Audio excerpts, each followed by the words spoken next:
जय हिंद साथियों, स्टडी भी रमाकर यूट्यूब चैनल पर आप सभी का स्वागत है। आज हम लोग विश्व और भारत भूगोल विषय के अंतर्गत कुछ महत्वपूर्ण क्वेश्चंस के बारे में डिस्कस करेंगे, जो कि परीक्षा की दृष्टि से अत्यंत ही महत्वपूर्ण हैं। ये क्वेश्चन किसी न किसी परीक्षा में आए हुए हैं और आने वाली परीक्षाओं में आने की संभावना भी है।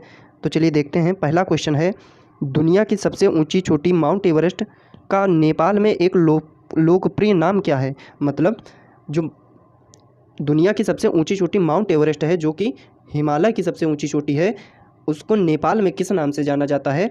तो किस नाम से जाना जाता है? ऑप्शन ए है महलांगुर, ऑप्शन बी है सागरमाथा, ऑप्शन सी है चोमोलंगमा, ऑप्शन डी है खुम्बुस्ते। तो नेपाल में किस नाम से जाना जाता है? तो सागरमाथा के नाम से जाना जाता है। आई होप आपको ये क्वेश्चन समझ में आया होगा। अगला क्वेश्चन है, भारत का कौन सा पड़ोसी देश बर्मा के नाम से भी जाना जाता है? भारत का कौन सा पड़ोसी देश है जो बर्मा के नाम से भी जाना जाता है? ऑप्शन ए है म्यांमार, ऑप्शन बी है बांग्लादेश, ऑप्शन सी है भूटान, ऑप्शन डी है चीन। तो कौन सा ऑप्शन सही होगा? तो म्यांमार इसका राइट आंसर हो जाएगा। म्यांमार को बर्मा के नाम से भी जाना जाता है, इसका प्राचीन नाम बर्मा है। आई होप आपको ये भी क्वेश्चन समझ में आया होगा। अगला क्वेश्चन देखें। अगला क्वेश्चन है तीसरा, निम्न में से कौन सी नदी भूमध्य रेखा को 2 बार काटती है? ऐसी कौन सी नदी है जो भूमध्य रेखा को, जो हमारी पृथ्वी को 2 भागों में डिवाइड करती है, यानी कि 0 डिग्री अक्षांश रेखा, जिसको भूमध्य रेखा भी कहा जाता है, विषुवत रेखा भी कहा जाता है, इसको कौन सी नदी है वो 2 बार काटती है? तो कौन सी नदी है? तो ऑप्शन कौन सा सही हो जाएगा? ऑप्शन ए है कांगो नदी, ऑप्शन बी है माही नदी, ऑप्शन सी है लिम्पोपो नदी, ऑप्शन डी है नील नदी। तो इसका कौन सा ऑप्शन सही हो जाएगा? ऑप्शन ए, यानी कि कांगो नदी जो है वो भूमध्य रेखा को 2 बार काटती है। अगर बात करें कर्क रेखा को कौन सी नदी 2 बार काटती है, तो कर्क रेखा को माही नदी 2 बार काटती है। कौन सी नदी? माही नदी कर्क रेखा को 2 बार काटती है। कौन सी, किस रेखा को? कर्क रेखा को 2 बार काटती है। कर्क रेखा को 2 बार काटती है। अगर बात करें मकर रेखा को कौन सी नदी 2 बार काटती है, तो लिम्पोपो नदी जो है, लिम्पोपो नदी जो है वो मकर रेखा को 2 बार काटती है। ये आपको ध्यान में रखना है। अगर बात नील नदी की करें, तो नील नदी विश्व की सबसे लंबी नदी है। ये नील नदी, नील नदी को मिस्र का वरदान भी कहा जाता है। किसका वरदान? मिस्र का वरदान भी कहा जाता है, जिसको इजिप्ट नाम से भी जाना जाता है। आई होप आपको ये क्वेश्चन बहुत ही बेहतर तरीके से समझ में आया होगा। इस क्वेश्चन से 4 क्वेश्चन आपने पढ़ लिए। कांगो नदी जो है वो भूमध्य रेखा को 2 बार काटती है, माही नदी जो है वो कर्क रेखा को 2 बार काटती है, और लिम्पोपो नदी जो है वो मकर रेखा को 2 बार काटती है, और नील नदी जो है विश्व की सबसे लंबी नदी है, और यह इसको मिस्र का वरदान भी कहा जाता है। आई होप आपको ये क्वेश्चन समझ आया होगा। अगले क्वेश्चन की बात करें, चौथा क्वेश्चन है कि निम्न में से कौन सी नदी भ्रंश घाटी से होकर बहती है? ऐसी कौन सी नदी है? ये सारी नदियाँ जो हैं ये भारत की नदियाँ हैं।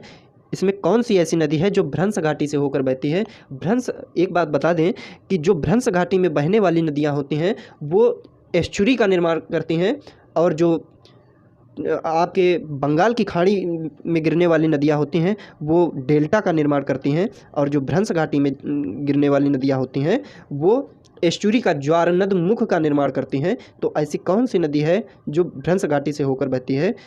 तो पहला ऑप्शन है नर्मदा नदी, ऑप्शन बी है गंगा नदी, ऑप्शन सी है कृष्णा नदी, ऑप्शन डी है गोदावरी नदी।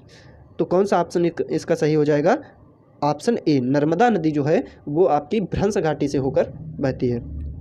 अगर बात करें गंगा की, तो गंगा जो है ये भारत की सबसे लंबी नदी है, जिसकी लंबाई लगभग 2525 किलोमीटर है। तो इसको भी आपको ध्यान में रखना है। गोदावरी जो नदी है इसको दक्षिण की गंगा भी कहा जाता है, गोदावरी नदी को। इसको भी आपको ध्यान में रखना है। आई होप आपको ये क्वेश्चन भी समझ में आया होगा। अगला क्वेश्चन देखें, तो अगला क्वेश्चन है, वोल्गा नदी कहाँ गिरती है? वोल्गा नदी जो है वो कहाँ पर गिरती है? ऑप्शन ए है लाल सागर में, ऑप्शन बी है कैस्पियन सागर में, ऑप्शन सी है काला सागर में, ऑप्शन डी है आपका भूमध्य सागर में। तो कौन सा ऑप्शन इसका सही हो जाएगा? इसका ऑप्शन बी सही हो जाएगा, कैस्पियन सागर। यानी कि कैस्पियन सागर में वोल्गा नदी जो है वो कैस्पियन सागर में अपना मुहाना बनाती है, वहाँ पर गिरती है। तो आपका ऑप्शन बी सही हो जाएगा। एक क्वेश्चन पूछा जाता है कि कैस्पियन सागर से लगे हुए देश कितने हैं? तो कौन कौन से देश हैं जो कैस्पियन सागर से जुड़े हुए हैं? तो पहला है रूस, और दूसरा है अजरबैजान, अजरबैजान, अजरबैजान, अजरबैजान, और तीसरा है ईरान, और चौथा है तुर्कमेनिस्तान, और पांचवा है कजाकिस्तान। ये भी आपको ध्यान में रखना है। कौन कौन से? रूस, अजरबैजान, ईरान, तुर्कमेनिस्तान, कजाकिस्तान। ये जो 5 देश हैं ये कैस्पियन सागर से अपनी सीमा लगाते हैं। ये कई बार क्वेश्चन पूछा गया है, इसको आपको ध्यान में रखना है। आई होप आपको ये क्वेश्चन भी समझ में आया होगा। ये जितने भी क्वेश्चन हैं ये परीक्षाओं में पूछे जा चुके हैं, अन्य परीक्षाओं में भी पूछे जाने की संभावना है। अगला क्वेश्चन है, क्वेश्चन 6 है कि हिमालय पर्वत की एक श्रेणी अराकानियोमा कहाँ स्थित है? हिमालय की एक पर्वत श्रेणी है अराकानियोमा, वो कहाँ पर स्थित है? तो कहाँ पर स्थित है? बलूचिस्तान, ऑप्शन बी है म्यांमार, ऑप्शन सी है नेपाल, ऑप्शन डी है थाईलैंड। तो कौन सा ऑप्शन इसका सही हो जाएगा? ऑप्शन बी इसका बिल्कुल ही राइट हो जाएगा। जो भारत की जो हिमालय पर्वत की श्रेणी है वो पूरब में आकर के दक्षिण को चली जाती है, यह पूर्वी राज्यों से होकर दक्षिण में चली जाती है। जब ये म्यांमार में चली जाती है तो इसको अराकानियोमा के नाम से जाना जाता है। आई होप आपको ये क्वेश्चन समझ में आया होगा। अगले क्वेश्चन की बात करें तो अगला क्वेश्चन है, भारत में सबसे ऊंची चोटी कौन सी है? चोटियाँ दी हुई हैं, उसमें बताना है भारत की सबसे ऊंची चोटी कौन सी है। ऑप्शन ए है गाडविन आस्टिन, ऑप्शन बी है कामेट, ऑप्शन सी है नंदा कोटा, ऑप्शन डी है नंदा देवी। तो आप सभी को पता होगा कि भारत की सबसे ऊंची चोटी कौन सी है? K2 है, जिसको गाडविन आस्टिन के नाम से भी जाना जाता है। इसको K2 के नाम से भी जाना जाता है, K2। तो आई होप आपको ये क्वेश्चन भी समझ में आया होगा। अगला क्वेश्चन है, GMT से IST के बीच समय अंतराल कितना है? तो ऑप्शन ए है 4 घंटे 30 मिनट, ऑप्शन बी है 5 घंटे 30 मिनट, ऑप्शन सी है 6 घंटे, ऑप्शन डी है 6 घंटे 30 मिनट। तो GMT जो होती है वो अंतर्राष्ट्रीय मानक समय रेखा है, और IST जो है वो आपकी भारत की मानक समय रेखा है। इसके GMT और IST के बीच में 5.5 घंटे का अंतर है, यानी कि ऑप्शन बी इसका बिल्कुल ही सही आंसर हो जाएगा। आई होप आपको ये क्वेश्चन भी समझ में आया होगा। अगला क्वेश्चन है, क्वेश्चन नंबर 9, निम्न में से कौन सी पर्वत श्रृंखला विश्व में सबसे बड़ी है? ऐसी कौन सी पर्वत श्रृंखला है जो विश्व में सबसे बड़ी है? तो ऑप्शन ए है हिमालय, ऑप्शन डी है एंडीज, ऑप्शन सी है काकेशस, ऑप्शन डी है अलास्का। तो कौन सी पर्वत श्रृंखला विश्व में सबसे बड़ी है? तो आपको बता दें कि एंडीज पर्वत श्रृंखला जो है वो विश्व की सबसे बड़ी पर्वत श्रृंखला है, जो कि उत्तरी अमेरिका में पड़ती है। ये सबसे बड़ी पर्वत श्रृंखला है, और इसकी सबसे बड़ी चोटी जो है वो एकांकागुआ है। कौन सी? एकांकागुआ। ये भी आपको ध्यान में रखना है। अगला क्वेश्चन है, 10वां क्वेश्चन है, हिमालय पर्वत श्रृंखला किसका उदाहरण है? ऑप्शन ए है वलित पर्वत, ऑप्शन बी है ज्वालामुखी पर्वत, ऑप्शन सी है अवशिष्ट पर्वत, ऑप्शन डी है ब्लॉक पर्वत। तो हिमालय पर्वत जो है एक नवीन पर्वत है, जो कि एक फ्लोटेड माउंटेन है, वलित पर्वत है। तो इसका कौन सा ऑप्शन सही हो जाएगा? ऑप्शन ए इसका बिल्कुल ही राइट हो जाएगा कि हिमालय पर्वत श्रृंखला जो है एक वलित पर्वत श्रृंखला है, फ्लोटेड माउंटेन है। अगला क्वेश्चन है, क्वेश्चन नंबर 11, अफ्रीका का सर्वोच्च पर्वत शिखर माउंट किलिमंजारो कहाँ पर अवस्थित है? केन्या में, मलावी में, तंजानिया में, जाम्बिया में। अफ्रीका का सर्वोच्च पर्वत शिखर जो है वो कहाँ पर अवस्थित है, जिसको माउंट किलिमंजारो कहते हैं, वो कहाँ पर अवस्थित है? तो वो तंजानिया में अवस्थित है। कहाँ पर? तंजानिया में अवस्थित है। ये भी आपको ध्यान में रखना है। अगला क्वेश्चन है, अगले क्वेश्चन की बात करें, क्वेश्चन नंबर 12, पर्वतों के उनके प्राकृतिक अंतराल को क्या कहा जाता है जो मार्ग बन जाते हैं? पर्वतों के उन प्राकृतिक अंतराल को क्या कहा जाता है जो मार्ग बन जाते हैं? तो आप सभी को पता होगा कि उनको पासेस यानी कि दर्रा कहा जाता है। क्या कहा जाता है? दर्रा कहा जाता है। आई होप आपको ये क्वेश्चन समझ में आया होगा। अगला क्वेश्चन है, क्वेश्चन नंबर 13, निम्नलिखित में विश्व की सबसे बड़ी झील कौन सी है? तो ऑप्शन ए है कैस्पियन सागर, ऑप्शन बी है टिटिकाका झील, ऑप्शन सी है सुपीरियर झील, ऑप्शन डी है बैकाल झील। तो कौन सा इसमें ऑप्शन सही हो जाएगा? भारत जो विश्व की सबसे बड़ी झील है वो कौन सी है आपकी? ऑप्शन ए इसका बिल्कुल ही सही हो जाएगा, कैस्पियन सागर। कौन सा? कैस्पियन सागर। कैस्पियन सागर जो है ये सबसे बड़ी झील है।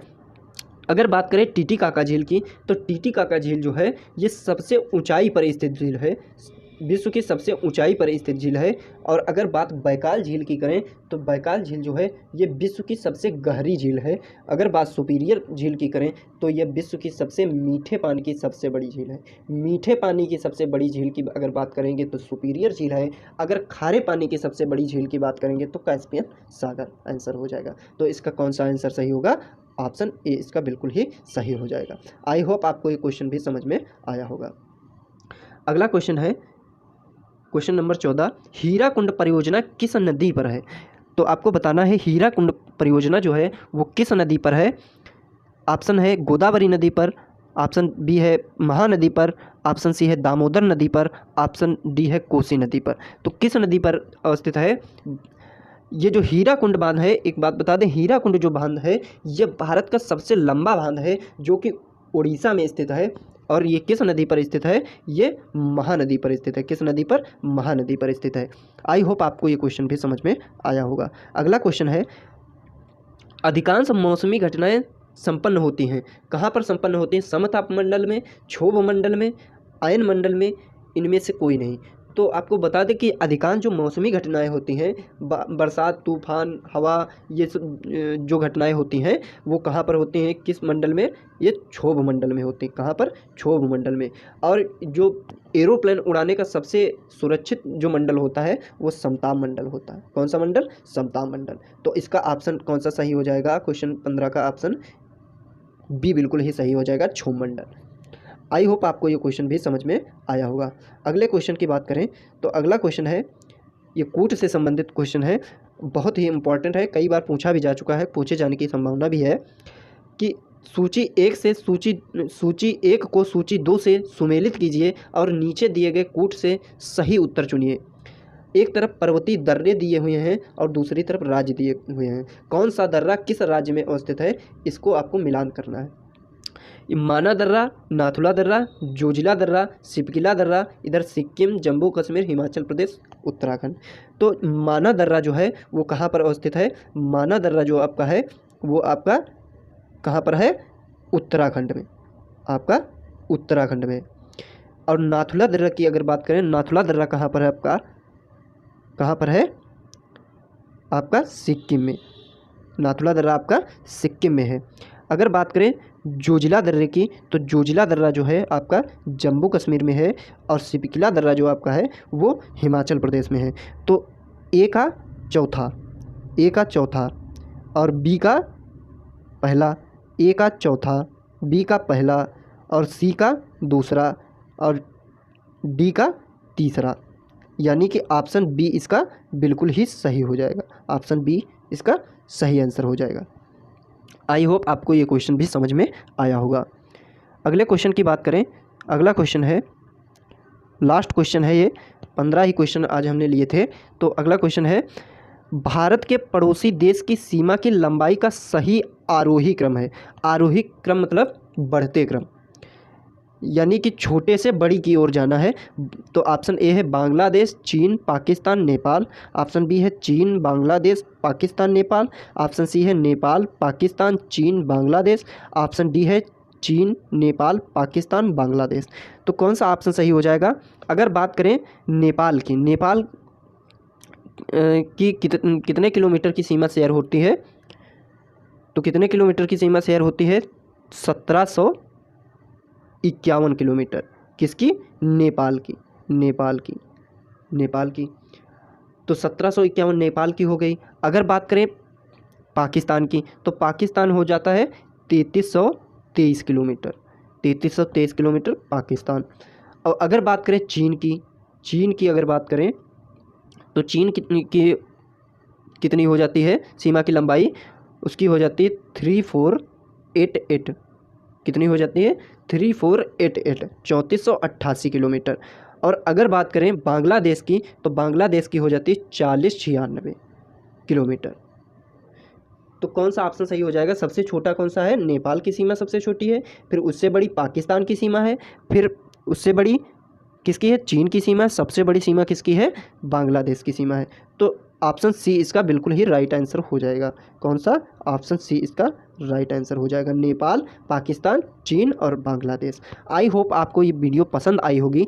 अगर आपको ये वीडियो पसंद आई हो तो प्लीज़ वीडियो को लाइक करें। अगर आपने अभी तक हमारे चैनल को सब्सक्राइब नहीं किया है तो प्लीज़ हमारे चैनल को सब्सक्राइब कर लें और बेल आइकन को भी प्रेस कर दें, ताकि आने वाली समस्त वीडियो का नोटिफिकेशन आपके पास शीघ्रता से पहुंच सके। धन्यवाद। जय हिंद।